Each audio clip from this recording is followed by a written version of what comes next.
I have been in practice since 2014.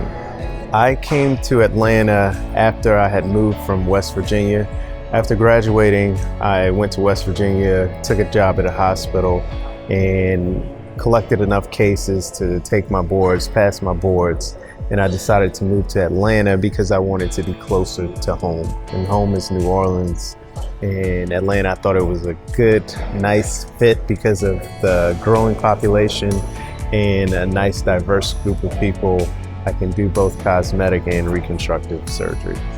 The biggest challenge during a job search process is actually finding out more about the practice to make sure that it's just not some place where they're just looking for someone that has they have a high turnover rate, meaning they just want someone to cover, call for them, and eventually just you get burnt out, you don't have any growth, and you end up leaving. So it's very difficult to decipher whether or not the practice has your best interests in mind.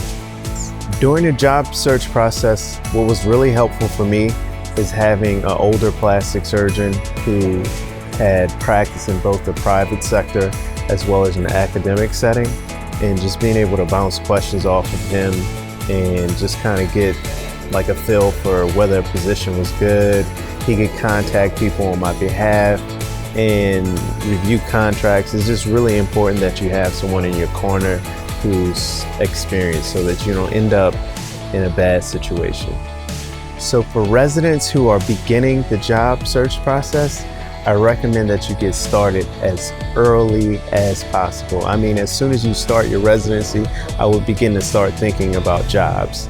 And I think for me, what is probably the most important thing is figure out where you want to live.